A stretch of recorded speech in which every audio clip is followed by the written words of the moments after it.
Esas insinuaciones de Isaac, ¿qué pasó? Pues bueno, ya está listo para celebrar la Navidad y el Año Viejo, recibir el Año Nuevo como se merece. Ya. Ustedes ya por la música sabrán entender cuál es la característica que tiene Isaac. ¿No es cierto? Fiesta que hay, fiesta, llega Isaac, se prendió la fiesta, sale Isaac, se acabó la fiesta. Bueno, así es. Bueno, el buenos días para la asambleísta Betty Carrillo, ella es presidenta de esta comisión ocasional de las reformas al código.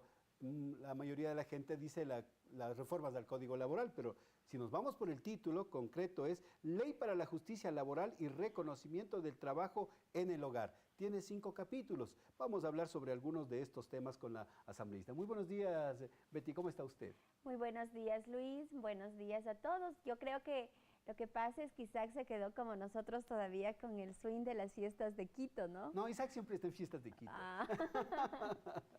Pero bueno, yo creo que después de unos pocos meses también los trabajadores van a estar de fiesta porque de hecho las reformas que se están planteando para el Código del Trabajo son importantes, son progresivas, reivindican derechos que antes no se los veía o si se los veía no se los tomaba en cuenta. Ahora, mi estimada asambleísta, en el contexto de la ley informa que esta reforma alude a la vocación socialista del gobierno y a la priorización del trabajo sobre el capital.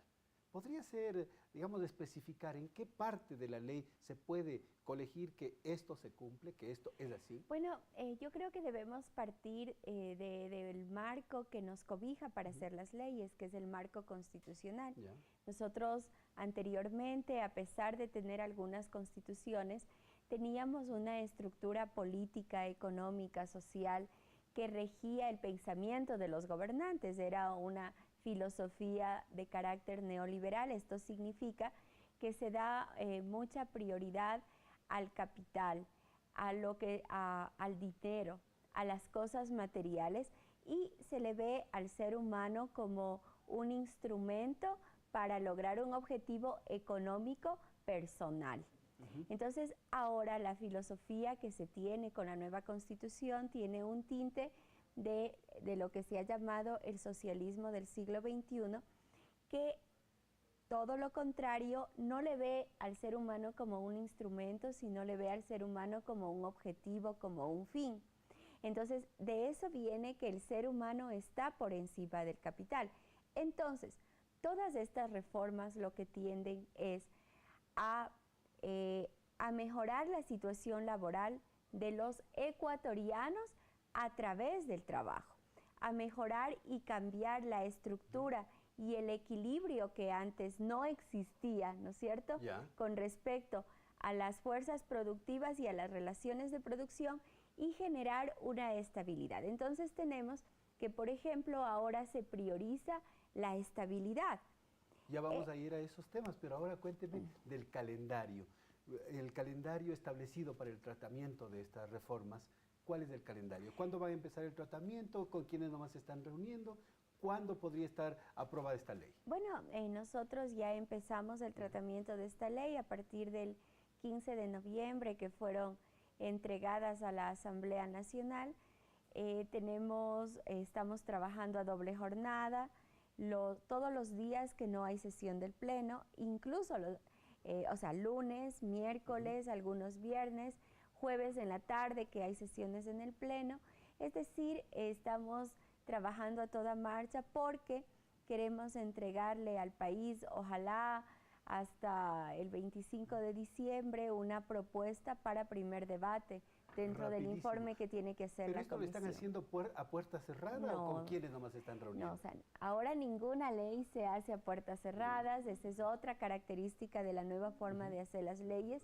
Ahora ya no somos asambleístas de escritorio, sino de territorio, y dentro de ese marco las puertas de las comisiones, y en este caso de la Comisión de los Trabajadores, está abierta. ¿Con quiénes nosotros tenemos la comparecencia de aproximadamente 80 participantes entre sociedad civil, organizaciones sociales, de trabajadores, de empleadores, el Estado, por supuesto, a través de las diferentes instituciones. Entonces, los trabajadores, los empleadores nos dan sus puntos de vista con respecto a las reformas y las instituciones del Ejecutivo, como por ejemplo el Ministerio de Trabajo, el Ministerio de Coordinación Social, el IES, la Superintendencia de Bancos, el SRI, nos dará la información técnica que permita a la Comisión tener el sustento necesario para garantizar la sostenibilidad y la sustentabilidad de las propuestas presentadas. Ahí estamos yendo ya y entrando sobre materia. Uno de los planos que van a tratar es el límite a las utilidades. El artículo 9 de las propuestas dice que no podrá exceder de los 24 salarios básicos unificados, alrededor de $800, ¿no es cierto? Un poco más de $800.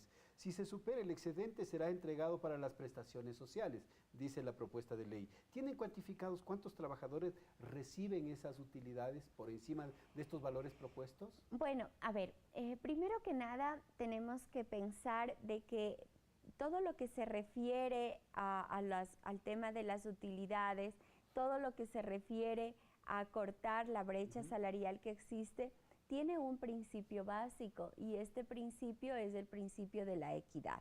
Yeah. Entonces, dentro de las propuestas de reforma a las utilidades, hay dos factores. El primero, que tiene relación con que las empresas que son vinculadas, es decir, que cumplen una misma cadena de valor, tienen que responder de manera solidaria frente a los trabajadores. Esto es, por ejemplo, la empresa automotriz, la empresa siderúrgica. A ver, cualquier empresa, o sea, porque normalmente, ¿qué es lo que está pasando en este momento? Que a un mismo grupo económico, que muchas veces es un mismo grupo familiar, ¿Ya? Entonces distribuye la cadena de valor, ¿no? Entonces, unos son los que importan y hacen una compañía para importar los productos. Otros son los que producen y ahí está la nómina de todos los trabajadores. Los que producen, los que gastan, tienen que pagar sueldos, tienen que pagar materia prima, etcétera. Y otros son los que comercializan, ahí no hay trabajadores casi y ciertas personas del área administrativa, normalmente familiares y los dueños de la empresa. ¿Qué distorsiones produce esto? Entonces, ¿en dónde van a estar las utilidades? En la comercialización, ¿no es cierto? Posiblemente no esté ni en la importación ni en la producción, pero sí va a estar en la comercialización, donde no hay trabajadores. Aparentemente. Entonces, claro, entonces lo que se quiere es que ahora los trabajadores de esta vinculación de empresas que existe, ¿cierto?, puedan ser partícipes de las utilidades, no importa en qué espacio estén, pero de las utilidades.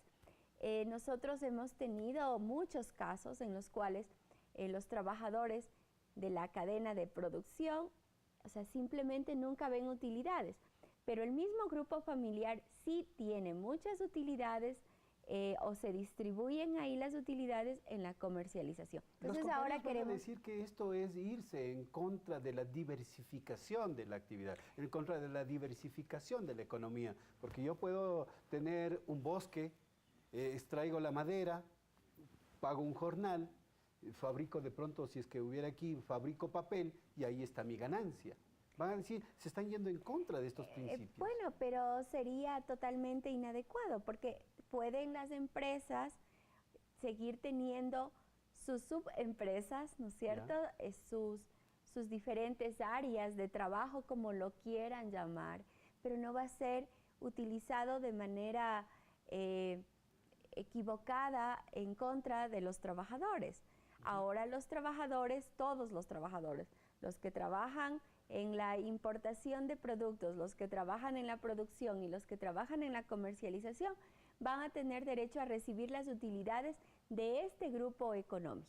¿Va a ser fácil identificar eso? Bueno, eso necesitamos el apoyo de la Superintendencia de Compañías y también del SRI, porque ahí se puede identificar quiénes son los beneficiarios dentro de las diferentes subempresas que se han generado, ¿no es cierto?, dentro de ese grupo económico. Entonces, esta es la primera parte en el tema de la búsqueda de la equidad, la igualdad para todos los trabajadores.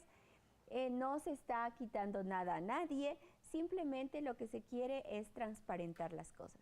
Y el otro tema es el tema de las utilidades en cuanto claro. a cuánto se recibe. De acuerdo al Ministerio de Relaciones Laborales y del SRI, la mayor cantidad de trabajadores no llegan a percibir utilidades de $1.500. Incluso en la comisión estuvo presente el presidente de la Cámara de la Pequeña y la Mediana Industria y decía que el promedio de utilidades que recibe la gente de este sector es $1.500. Hay sectores que son beneficiados de mayor manera y que reciben en un promedio el 0.17%, que es lo que más remuneración recibe, es de aproximadamente 35 remuneraciones básicas unificadas que te da unos $14.000. ¿En qué sectores están ubicados estos trabajadores? Están en los sectores de las telefónicas, en los sectores petroleros, etc. Entonces la propuesta es que exista un techo en el pago de utilidades. Este techo es de 24 salarios básicos unificados, que te da un promedio de $8.116. Y el resto, la diferencia que pudiera existir en cuanto a utilidades, va a ir a un fondo que va a beneficiar a las amas de casa. Entonces, esta propuesta es la que por esos trabajadores de esos sectores privilegiados lo consideran regresiva por considerarlo como un derecho adquirido.